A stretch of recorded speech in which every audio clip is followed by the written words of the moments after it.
주님께서 주님의 땅에 은혜를 베푸시어 포로가 된 야곱 자손을 돌아오게 하셨습니다. 주님의 백성들이 지은 죄악을 용서해 주시며 그 모든 죄를 덮어 주셨습니다. 주님의 노여움을 말끔히 거두어 주시며 주님의 맹렬한 진노를 거두어 주셨습니다. 우리를 구원해 주신 하나님, 우리에게 다시 돌아와 주십시오. 주님께서 우리에게 품으신 진노를 풀어 주십시오. 아멘.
교동문 28번 시편 63편의 말씀입니다. 하나님이여, 주는 나의 하나님이시라. 내가 간절히 주를 찾되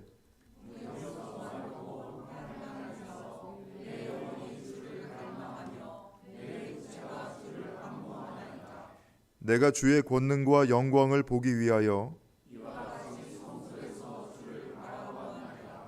주의 인자하심이 생명보다 나음으로 이러므로 나의 평생에 주를 송축하며 골수와 기름진 것을 먹음과 같이 나의 입이 기쁜 입술로 주를 찬송하되 내가 나의 침상에서 주를 기억하며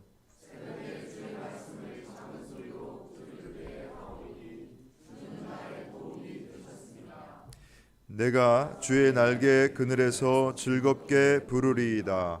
아멘. 하나님은 통회하는 마음으로 나오는 사람들을 물리치지 않으십니다. 이제 우리들의 죄를 뉘우치고 고백합시다.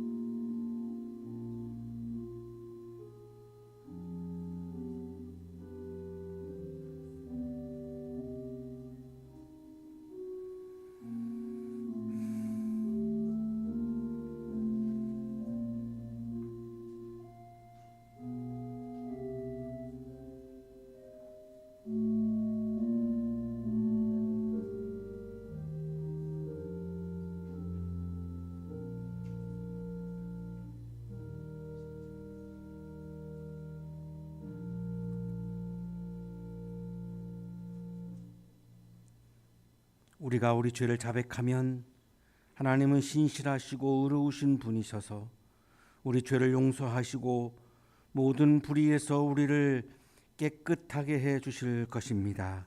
아멘.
기도드리시겠습니다.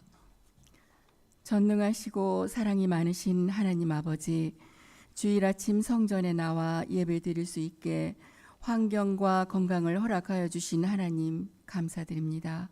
저희들은 연약하고 지혜도 부족하여 말씀을 듣고 읽었지만 생활 속에서 실천하기 어려웠음을 이 시간 고백하오니 크신 은혜와 긍휼함으로 눈동자같이 살펴주시고 빛 가운데로 인도하시어서 좌로나 우로 치우치지 않고 생명의 말씀을 실천하도록 저희들에게 은혜 내려 주시길 기도드립니다. 세상은 한 해를 마무리하기에 분주하지만 어떤 곳은 전쟁과 기후 변화로 고통받고 있는 백성들을 긍휼히 여기시고 전지전능하신 하나님의 방법으로 해결하여 주시옵기를 간구하오니 응답하여 주시옵소서. 한양대학교에 성전을 세워주신 하나님, 많은 학생들과 교수님들 그리고 근무하시는 많은 영혼들을 위해 기도하며 전도할 수 있도록 저희들에게 사랑의 실천을 행하게 하여 주시옵소서. 오늘 하나님을 바라보라는 귀한 말씀을 선포하시는 담임 목사님 위에 성령의 두루마기와 은혜의 전신갑주를 덧입혀 주시어 모든 성도들의 마음판에 새겨지는 기적이 이루어지게 하옵소서. 늘 은혜로운 찬양으로 예배를 도우시는 칼로스 찬양단과 빛도 없이 예배 도우시는 손길 위에 크신 은혜로 삶이 편안하시길 기원드리며 이 시간 구하지 못한 것까지도 헤아려 주시고 이루어 주시길 소망하며 예수님 이름으로 간절히 기도드렸습니다.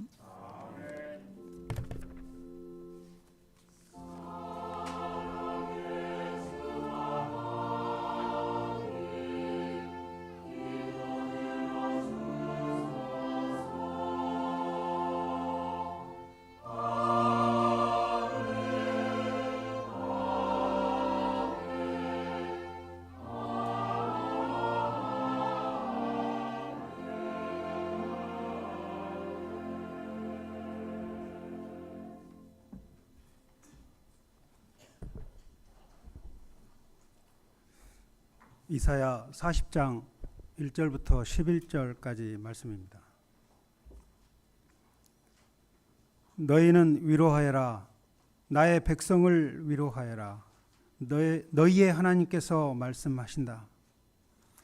예루살렘 주민을 격려하고 그들에게 일러 주어라. 이제 복역 기간이 끝나고 죄에 대한 형벌도 다 받고 지은 죄에 비하여 갑절의 벌을 주님에게서 받았다고 외쳐라. 한 소리가 외친다. 광야에 주님께서 오실 길을 닦아라. 사막에 우리의 하나님께서 오실 큰 길을 곧게 내어라. 모든 계곡은 메우고 산과 언덕은 깎아내리고 거친 길은 평탄하게 하고 험한 곳은 평지로 만들어라. 주님의 영광이 나타날 것이니 모든 사람이 그것을 함께 볼 것이다. 이것은 주님께서 친히 약속하신 것이다. 한 소리가 외친다. 너는 외쳐라. 그래서 내가 무엇이라고 외쳐야 합니까? 하고 물었다. 모든 육체는 풀이요 그의 모든 아름다움은 들의 꽃과 같을 뿐이다. 주님께서 그 위의 입김을 부시면 풀은 마르고 꽃은 시든다. 그렇다. 이 백성은 풀에 지나지 않는다. 풀은 마르고 꽃은 시드나 우리 하나님의 말씀은 영원히 서 있다. 좋은 소식을 전하는 시온아, 어서 높은 산으로 올라가거라. 아름다운 소식을 전 유다의 성읍들에게 여기에 너희의 하나님이 계신다 하고 말하여라. 만군의 주 하나님께서 오신다. 그가 권세를 잡고 친히 다스리실 것이다. 보아라, 그의 백성에게 주실 상급을 가지고 오신다. 백성에게 주실 보상을 가지고 오신다. 그는 목자와 같이 그의 양떼를 먹이시며 어린 양들을 팔로 모으시고 품에 안으시며 젖을 먹이는 어미 양들을 조심스럽게 이끄신다. 구약의 말씀입니다.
우리 찬송가에 있는 아주 간단한 곡인데 그냥 뭐 편곡의 천재신 것 같아요.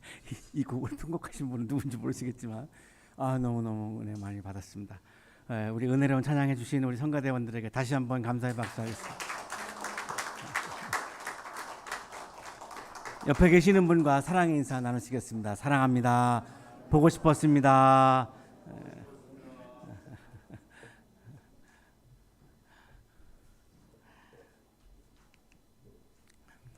철학자 최진석 교수는 탁월한 사유의 시선이라고 하는 저서를 통해서 우리들의 시선의 높이가 우리들의 삶의 수준을 결정하고 우리 국민들의 삶의 수준이 국가의 수준을 결정한다 이렇게 말합니다.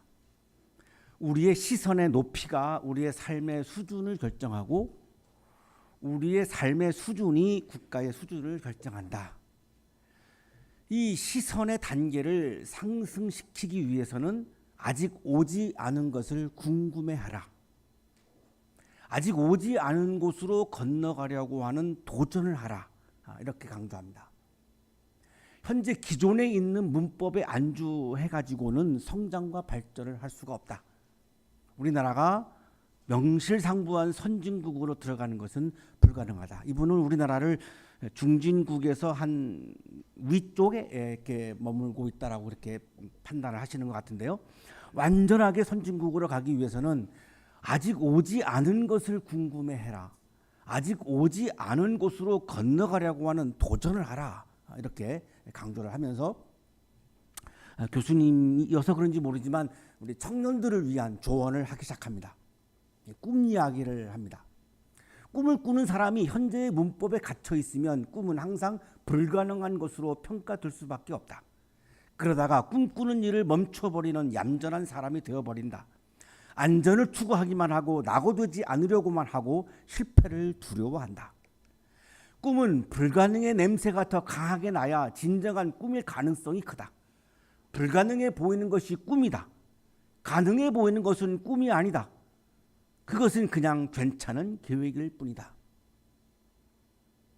우리 청년들이 지금 학기 말을 이렇게 접어들면서 내년의 계획, 또 다음 학기의 계획, 또 미래에 대한 계획, 진로에 대한 계획을 이렇게 많은 생각을 하실 것 같은데 한번 진단해 보세요. 그것이 여러분의 현재의 눈에 시선에 불가능해 보이는 것인가 가능해 보이시는 건가? 그것이 지금 이 시간에 여러분의 관점에서 가능해 보인다면 그거는 꿈이 아니고 그냥 괜찮은 계획일 뿐이다 라고 하는 게 최진석 교수의 이야기입니다. 무모하리만큼 불가능할 때 그것을 꿈이라고 부른다라는 겁니다. 꿈을 꾸거나 꿈을 가지려면 무엇보다 우선 무모해야 한다. 무모함을 감당할 배짱이 없이는 꿈을 꿀 수 없다. 인류를 번영시키고 인류에게 큰 영감을 주는 창의적 성취를 이룬 영웅들이 가능과 불가능 사이에서 시소를 탄 적이 있던가? 책상에 앉아가지고 이것이 가능할까 불가능할까 이렇게 계산을 해가지고는 인류 역사를 바꿔놓고 인류에게 감동을 주는 그런 위인들은 그렇게 하지 않았고 그냥 무모한 것에 대해서 도전하고 실천을 했지 이것이 가능한가 불가능한가 따지거나 계산하지 않았음을 이분이 강조합니다.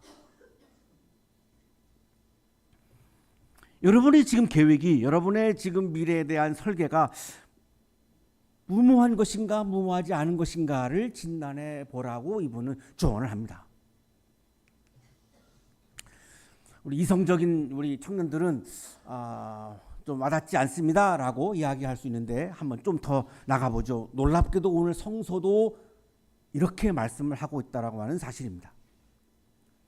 오늘의 성서일과 본문은 예언자 이사야가 바빌로니아 노예 상황에서 시선을 하나님께로 상승시키는 말씀입니다. 이스라엘이 완전히 바빌로니아에게 망해가지고 포로로 바빌로니아로 끌려갔습니다. 지금 한 70년이 지나가고 있습니다. 자, 이건 어떤 논리로도 이것이 해방하거나 자유가 오거나 회복이 되거나 이건 상상할 수가 없습니다. 도저히 방법이 보이지 않습니다. 그 당시 바빌로니아는 어마어마한 세계적인 강대국입니다. 이스라엘은 나라를 잃어버렸습니다. 노예입니다. 자, 근데 이때 예언자 이사야는 자기의 시선을 하나님에게로 상승시킵니다. 아직 오지 않은 자유를 보기 시작합니다. 아직 오지 않은 예루살렘의 회복을 바라보기 시작합니다. 이것이 최진석 교수가 얘기한 시선의 상승입니다. 무모한 것에 대한 시선입니다. 이거 무모한 것이죠. 이거 말도 안 되는 상상입니다. 이사야는 모두가 불가능하다고 생각하는 예루살렘에 귀환하시는 하나님을 무모하게 바라보기 시작합니다.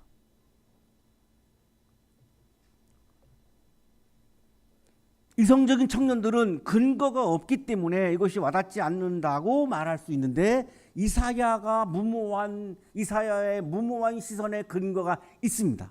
없지 않습니다. 이사야의 무모한 시선의 근거는 하나님입니다. 하나님이 계시기에 이러한 꿈을 꿀 수 있었고 이러한 무모한 시선을 가질 수 있었던 것입니다. 근거가 아예 없는 그러한 시선이 아니었다는 겁니다. 아직도 와닿지 않는 분들을 위해서 이거를 구약 구석가인 월터 브루그만은 예언자적 상상력이라고 표현합니다. 제2 이사야는 외적인 정치 상황을 바꾸는 것이 아니라 예언자 이사야가 정치적인 상황을 바꿀 것입니까? 경제적인 상황을 바꿀 것입니까? 불가능합니다. 아무것도 할 수 없습니다. 단 이사야가 한 것은 이스라엘의 상상력을 되찾는 일을 하고 있다. 예루살렘으로 돌아가는 상상, 예루살렘에 하나님이 다시 귀환하시는 상상, 유대인들이 자유를 회복하는 상상, 국가를 회복하는 상상, 이 상상력을 하도록 도왔다는 겁니다. 이것이 제2 이사야가 바라보았던 탁월한 시선이었다는 겁니다. 최진석 교수가 말하고 있는 탁월한 시선을 월터 브루그만은 예언자적 상상력이다라고 말하고 있는 것입니다. 오늘의 본문이 속해 있는 이사야 40장 55장은 기원전 6세기를 역사적인 배경으로 하고 있습니다. 586년에 바빌로니아에 의해서 예루살렘 성전이 무너졌습니다. 그리고 유대인들은 바빌로니아로 포로로 끌려가죠. 예루살렘에서 바빌로니아까지 거리가 1300km입니다. 그리고 여기는 다 사막길입니다. 이 무더운 사막길을 1300km를 쇠고랑을 차고 걸어간 거죠. 그리고 거기에 도착해서 지금 70년이 지나가고 있습니다. 어떻게 이스라엘의 회복을, 어떻게 자유의 회복을, 국가의 회복을, 신앙의 회복을 어떻게 상상이나 할 수 있겠습니까? 무모한 거죠. 그러나 이사야는 무모한 상상을 한 겁니다. 그 근거는 하나님입니다. 하나님이 구원의 손길을 펼쳐서 이스라엘을 구원한다라고 하는 믿음이, 신앙이, 영성이 이 무모한 상상의 근거였던 겁니다. 이사야는 페르시아의 고레스 왕, 우리 일반 역사에서는 키루스 2세라고 부릅니다. 이 페르시아의 고레스 왕이 등장해서 국제 정서에서 승승장구하는 것을 보게 됩니다. 그러면서 바빌로니아가 이사야의 눈에 보여지고 있는 거죠. 이사야의 시선에 지금 들어오고 있는 겁니다. 이 세계적인 강대국의 이 바빌로니아가 드디어 저물기 시작한다라고 하는 것을 지금 보고 있는 겁니다. 페르시아는 떠오르고 바빌로니아는 이제 무너져 가고 있구나라고 하는 걸 본 거죠. 어떻게 이런 일이 있을 수 있을까를 생각한 겁니다. 여기서 이사야의 통찰은 하나님은 고레스 왕을 이스라엘 회복과 구원의 도구로 쓰고 있다라고 하는 것을 본 겁니다. 이사야의 상상이 무모한 상상이 아닙니다. 근거가 없는 무모한 상상이 아니라 이렇게까지 치밀한 완벽한 근거가 있는 무모한 상상이었음을 지금 우리들에게 보여주고 있습니다. 이사야 45장 1절에 이렇게 말씀합니다. 나 주가 기름 부어 세운 고레스에게 말한다. 내가 너의 오른손을 굳게 잡아 열방을 내 앞에 굴복시키고 왕들의 허리띠를 풀어놓겠다. 페르시아의 왕인 고레스 왕을 하나님이 지금 구원의 도구로 선택해서 쓰신다고 말씀하죠. 기름 부어 세운다고 말씀합니다. 아니, 한국의 그리스도인들 중에 그리스도인과 비그리스도인을 편가르기를 이렇게 좀 좋아하시는 분들은 이사야 45장 1절이 상당히 불편하실 겁니다. 그러나 분명한 사실은 하나님은 비기독교인도 하나님의 구원의 도구로 사용하신다는 사실입니다. 우주적인 왕이신 하나님에게는 기독교인, 비기독교인을 편가르기를 안 하신다는 겁니다. 다 하나님의 피조물이기 때문입니다. 오늘 우리 오르간 전주가 바흐의 이방인의 구세주의에 오소서라고 하는 곡이었습니다.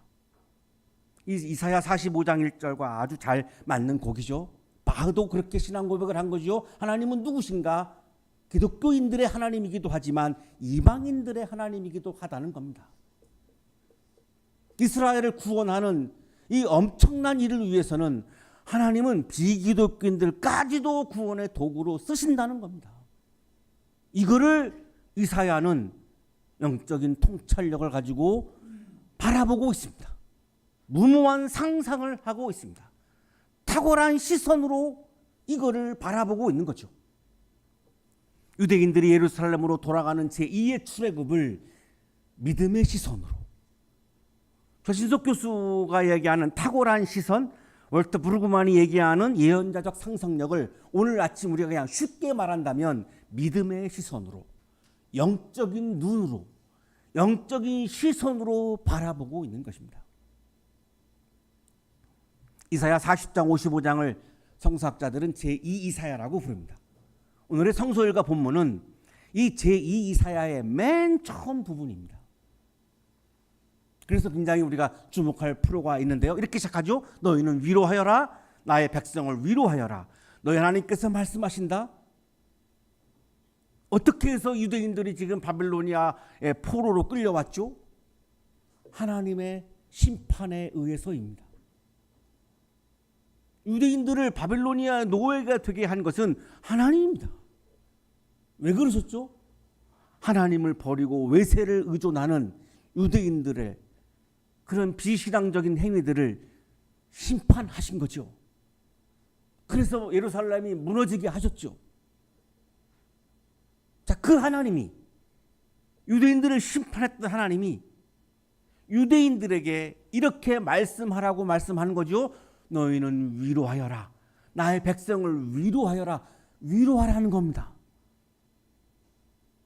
자, 이 말씀만 봐도 이제는 심판하시는 하나님의 마음이 끝났음을 우리가 직감할 수 있습니다. 형벌을 가했던 하나님의 마음이 이제 종료되고 있구나라고 하는 걸 우리가 확 느낄 수 있는 본문입니다. 이제 하나님의 마음이 바뀌었습니다. 됐다는 거죠. 예루살렘 주민을 격려하고, 예루살렘 사람들은 바빌로니아의 노예라고, 아니 예루살렘의 주민이야. 자유가 있는 주민이야. 오늘날로 말하면 시민이야. 노예가 아니고 시민이야. 복역 기간이 끝나고 70년 동안의 죄에 대한 형벌의 복역 기간이 끝났어. 죄에 대한 형벌도 다 받고, 자, 이제는 형벌도 다 됐어. 이 정도면 됐어. 지은 죄에 비하여 갑절의 벌을 주님에게서 받았다고 외쳐라. 70년 동안 주님으로부터 벌을 받아서 70년 동안 노예로 살았는데, 자, 이제 그 기간이 끝났다고 지금 말씀하는 거죠. 용서를 선언하고 있는 겁니다. 이제 용서하시겠다는 겁니다. 심판을 이제 마치겠다는 겁니다. 종료하겠다는 겁니다. 이사야의 통찰이, 이사야의 시선이, 이사야의 상상력이 이렇게 치밀한 근거를 가지고 있지 그냥 무식한 상상이 아니었다는 거 하는 걸 우리가 대번 느낄 수 있습니다. 한 소리가 외친다. 광야에 주님께서 오실 길을 닦아라. 하나님께서 바벨로니아에서 예루살렘까지 가는 1300km의 길을 유대인들이 가려면 누군가의 인도가 있어야 합니다. 가이드가 있어야 됩니다. 자, 하나님이 인도하시지 않고는 이 1300km의 사막길을 자기들의 힘으로는 도저히 걸어갈 수가 없습니다. 그러니 이 길에 하나님이 오셔야 한다는 겁니다. 하나님이 오시려면 하나님이 오시는 길을 닦으라는 겁니다. 하나님이 오시는 길을 만들어 놔야 하나님이 오실 거 아니냐라고 하는 거죠. 사막에 우리의 하나님께서 오실 큰 길을 곱게 내어라. 히브리어에서 큰 길은 대개 왕들이 행차하는 길을 의미하는 겁니다. 우주의 왕이신 하나님이 행차하시는 큰 길을 만들어라, 예비하여라. 하나님이 오시는 길을 예비하여야 하나님이 오실 거 아니냐. 하나님이 오시는 길을 예비하지도 않고 준비하지도 않고 닦지도 않고 그냥 오기를 기다리는 것은 그거야말로 무모한 것이 아니냐. 지도에서 보시면 굉장한 아주 험한 뜨거운 태양이 내려지어지는 사막길입니다. 이걸 어떻게 유대인들만의 힘으로 가겠습니까? 주님의 인도하심이 있어야 가능한 거죠.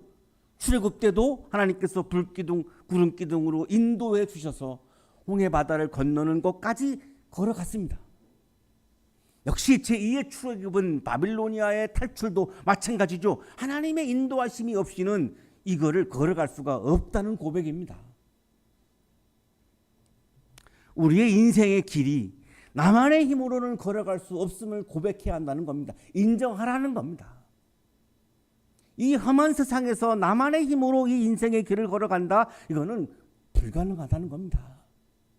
하나님의 인도하심이 있어야 내가 이 사막길과 같은 이 인생의 길을 걸어갈 수 있다는 겁니다. 하나님이 오셔서 인도하시기 위해서는 내가 하나님이 오시는 길을 준비하고 닦는 노력이 필요하다는 겁니다. 계곡을 메우고 산과 언덕을 깎아내리고 거친 길은 평탄하게 하고 험한 곳은 평지로로 만들어라. 하나님과 내가 맞닿는, 하나님과 내가 교제하는, 하나님과 내가 만나는 것을 자꾸만 방해하는 것들을 치우라는 겁니다. 나 혼자만의 힘으로 나는 얼마든지 살 수 있다라고 하는 이 교만도 바로 계곡에 해당하고 언덕에 해당하고 거친 길에 해당하고 험한 길에 해당하는 것들이죠. 오로지 나만의 힘으로 내가 얼마든지 살 수 있다라고 하는 이 교만이 바로 이런 것들을 깎아내리라는 겁니다. 그래야 하나님을 만날 수 있고 하나님이 오실 수 있고 하나님과 교제할 수 있고 하나님이 나를 인도해 주실 수 있다는 겁니다. 주님의 영광이 나타날 때 그때 주님의 영광이 나타난다는 거죠. 여기 주님의 영광은 주님의 존재와 같은 말입니다.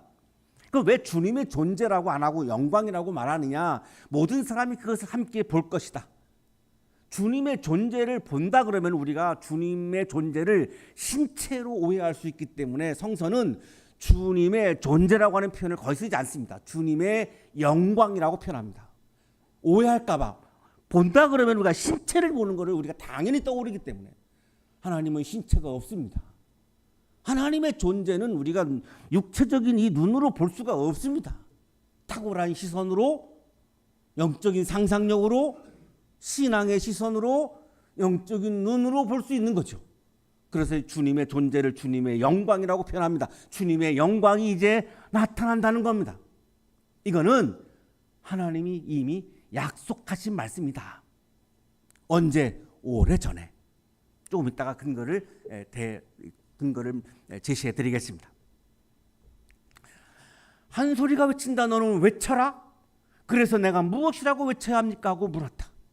자, 이제 이스라엘을 향해서 하나님이 외치라고 말합니다. 예언자가 대표해서 묻지요? 뭘 외칠까요? 이렇게 외쳐라. 모든 육체는 풀이요. 바빌로니아의 세계를 호령하던 권력은 풀과 같다. 이제 시들을 수밖에 없다.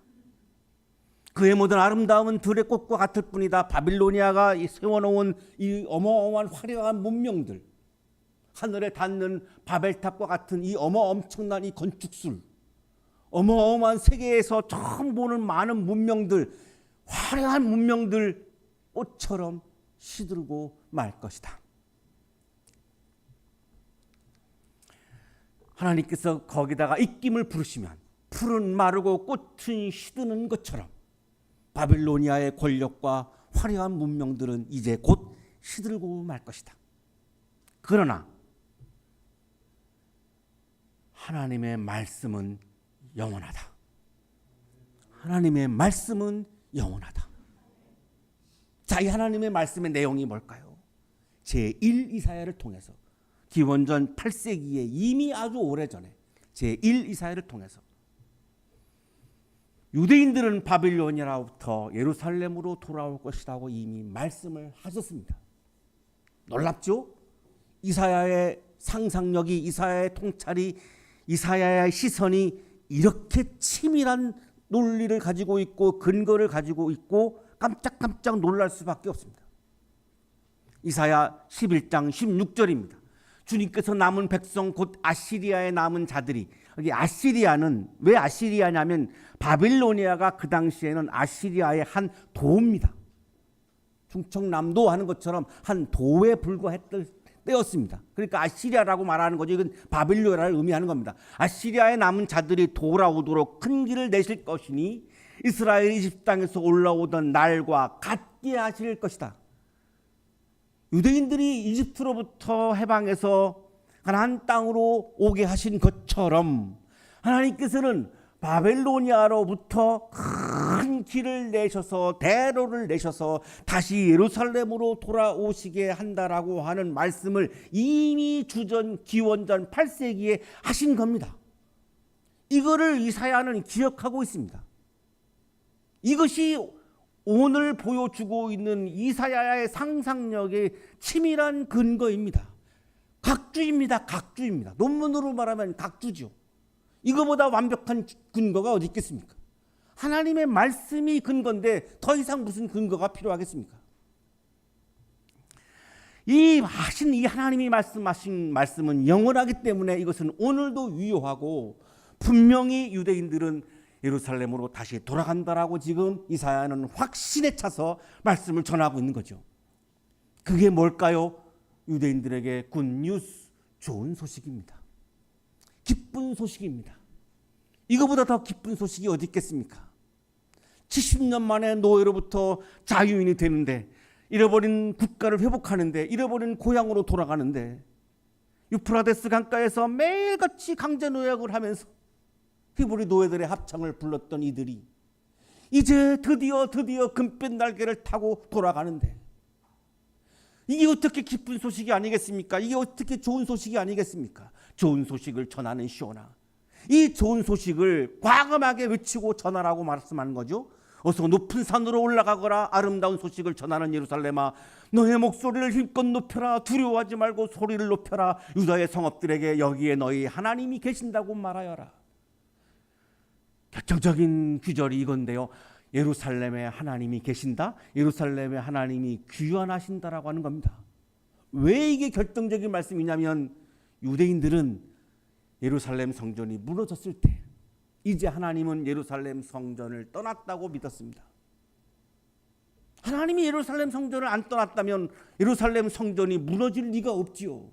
하나님이 계시는데 어떻게 무너지겠습니까? 예루살렘 성전이 바빌로니아에 의해서, 느부갓네살에 의해서, 나부코에 의해서 무너진 것은 하나님이 예루살렘 성전을 떠났기 때문이다라고 믿었습니다. 자, 그런데 이제 하나님이 이렇게 외치라는 거죠. 하나님이 예루살렘 성전에 계신다. 드디어 하나님께서 예루살렘에 귀환하셨다. 돌아오셨다. 하나님이 존재하신다. 이거를 아주 담대하게 외치라는 겁니다. 이것보다 더 기쁜 소식은, 복음은 없다는 거죠. 유대인들에게 이것은 최고의 복음입니다. 만군의 주 하나님께서 오신다. 만군의 주 하나님, 이 땅에 있는 모든 군대를 통치하고 다스리고 지휘하는 하나님입니다. 이 땅에 있는 모든 군대를 지휘하시는 하나님입니다. 따라서 바빌로니아의 군대도 하나님의 지휘를 받을 수밖에 없다는 것입니다. 만군의 주 하나님께서 오신다. 예루살렘에 오고 계시다. 만왕의 왕이신, 만군의 하나님이신, 온 우주의 왕이신, 온 우주의 사령관이신 하나님께서 드디어 예루살렘에 오신다. 그가 권세를 잡고 친히 다스릴 것이다. 이제는 바빌로니아의 나라가 아니라 하나님의 나라가 올 것이다. 왜? 하나님이 다스리시는 나라, 하나님의 나라가 지금 예루살렘에 도래하고 있다. 보아라. 보아라. 우리가 주목할 또 본문입니다. 보아라. 그가 백성에게 주실 상급을 가지고 오신다. 백성에게 주실 보상을 가지고 오신다. 우리가 해야 할 일은 무엇인가? 예루살렘에 오시는, 돌아오시는 귀환하시는 하나님을 바라보는 것이다. 하나님을 바라보며 하나님을 기다리는 것이다. 그것이 하나님이 오시는 길을 닦는 신앙적인 행위이다. 그것을 하려면 탁월한 시선을 가지고, 예언자적 상상력을 가지고, 영적인 시선을 가지고, 믿음의 눈을 가지고 하나님을 바라보고 하나님을 기다리고, 하나님의 나라를 바라보고 하나님 나라의 도래를 기다리고, 하나님이 주시는 상급과 보상을 바라보고 기다리는 영적인 노력이 필요하다라고 말씀하는 겁니다. 이것이 대림절기를 살아가는 우리들이 해야 할 일이라고 말씀하는 겁니다.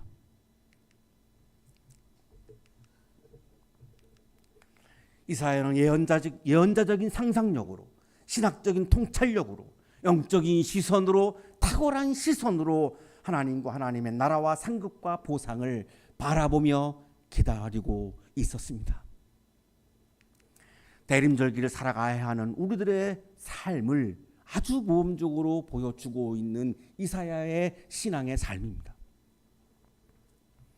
다시 귀환하시는 하나님께서는 하나님을 바라보고 하나님을 기다리는 사람들에게 목자가 되셔서, 목자가 양떼를 먹이는 것처럼 우리를 먹여주십니다. 하나님과 하나님의 나라와 보상과 상급을 바라보고 기다리는 탁월한 영적인 시선을 가지고 대림절기를 보내는 사람들에게 하나님께서는 목자가 어린 양들을 팔로 모으시는 것처럼 우리를 안아주십니다. 젖을 먹이는 어미 양들을 조심스럽게 이끄시는 것처럼 우리들의 지도자들을 잘 이끌어 주시기까지 하십니다. 사랑하는 한양 가족 여러분, 그리스도인은 구주로 오시는 예수님을 바라보며 기다리는 사람이 바로 그리스도인입니다. 빌립보 3장 20절이 이렇게 말씀하죠. 그러나 우리의 시민권은 하늘에 있습니다. 그것으로부터 우리는 구주로 오실 주 예수를 기다리고 있습니다. 그리스도인이 누구입니까? 우리의 욕망이 이루어지는 것을 기다리는 사람이 아니라, 그건 자연인으로서 우리가 해야 할 일이고, 신앙인으로서 해야 하는 것은 우리를 구원해 주시는 예수 그리스도를 바라보고 예수 그리스도를 기다리는 사람이 바로 진정한 신앙인입니다. 그리스도인입니다. 하나님은 위로의 하나님입니다. 70년 동안 형벌을 살았던 유대인들을 위로해 주셨습니다. 하나님께서는 상처를 입고 삶에 지쳐있는 우리들을 위로해 주십니다. 우리는 나를 위로하시는 예수님을 바라보고 예수님을 기다리는 사람들입니다. 하나님은 회복의 하나님입니다. 나라를 빼앗기고 자유를 빼앗겼던 유대인들을 다시 회복시켜 주신 회복의 하나님이십니다. 절망과 좌절을 통해 희망을 상실한 우리를 회복시켜 주십니다. 우리는 나를 회복시켜 주시는 예수님을 바라보고 기다리는 사람들입니다. 하나님은 온 우주를 통치하시는 왕이신 하나님입니다. 하나님의 나라를 다스리시는, 온 우주를 다스리시는 진정한 왕이신 하나님이십니다. 우리는 하나님의 나라를 다스리시는 바로 예수님을 바라보며 기다리는 사람들입니다. 시련 속에 살고 있는 나를 구원하시기 위해서 오시는 예수님을 탁월한 시선으로, 예언자적 상상력으로, 영적인 시선으로, 신앙의 시선으로 바라보며 기다리실 때에 하나님 나라의 기쁨이 가득가득하시기를 간절히 축원합니다.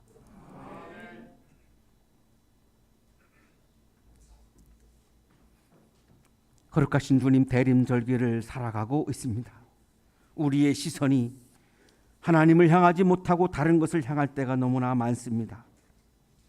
주님, 우리의 시선이 하나님을 바라보게 하고 하나님을 기다리게 하여 주옵소서. 우리의 시선이 예수님을 바라보고 예수님을 기다리게 하여 주옵소서.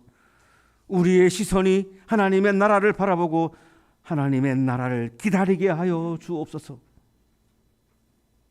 그래서 나를 구원하게 오시는 주님을 만나고 주님이 주시는 상급과 보상이 가득가득하여 하나님께 큰 영광을 돌려드리고 찬양을 돌려드리는 아름다운 신앙인의 삶이 되게 하여 주옵소서. 예수 그리스도 이름으로 기도하옵나이다. 아멘.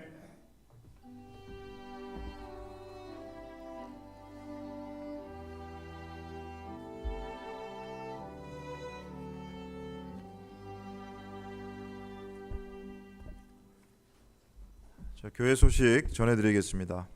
오늘은 대림절 둘째 주일입니다. 다음 주일은 대림절 셋째 주일로 해당 성서일과 본문은 데살로니가전서 5장 16절에서 24절까지의 본문입니다. 이 본문의 말씀 가지고 담임 목사님께서 우리를 향한 하나님의 뜻이라는 제목으로 설교해 주시겠습니다. 주중에 본문을 묵상해 주시기 바랍니다.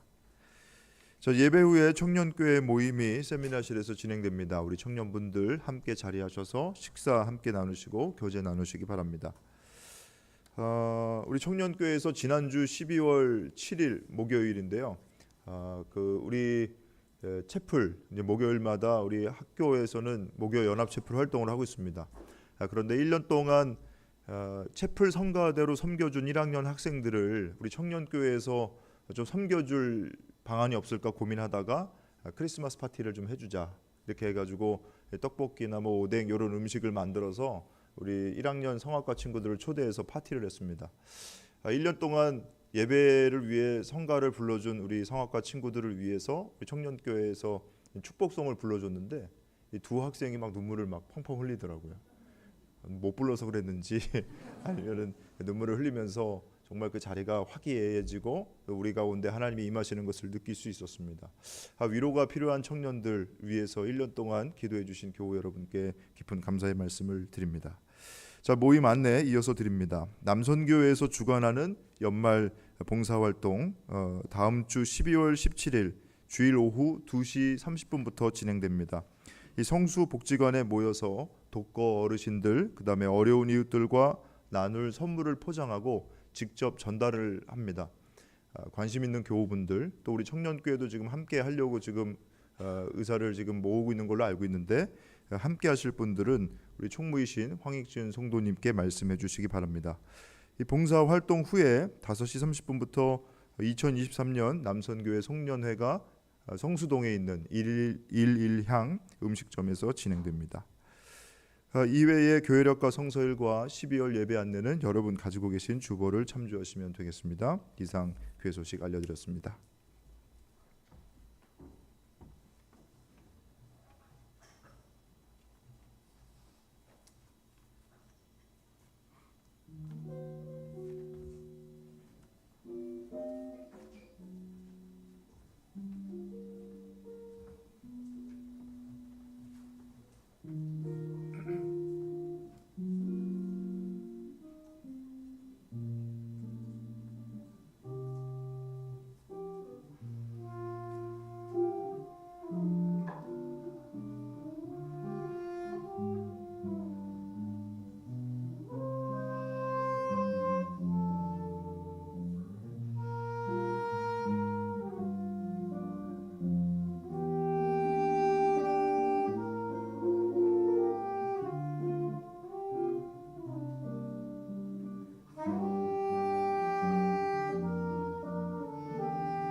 거룩하신 하나님, 오늘 아침 우리들의 믿음의 눈을 뜨게 해주시고 영적인 시선을 상승시켜서 하나님을 바라보고 하나님의 나라를 바라보고 주님을 바라보게 하시니 감사합니다. 어렵고 힘든 순간을 맞이할 때마다 눈을 들어 하나님을 바라보고 주님을 바라보며 구원의 은혜를 바라보며 그 어려운 순간들을 이겨낼 수 있도록 힘과 용기를 주시니 감사합니다. 감사의 마음을 이 시간 예물과 찬양에 담아 올려드리오니 기쁘게 받아주시고 예물과 찬양을 드리는 손길 위에 크신 은혜를 부어 주옵소서. 예수 그리스도의 이름으로 기도하옵나이다. 아멘.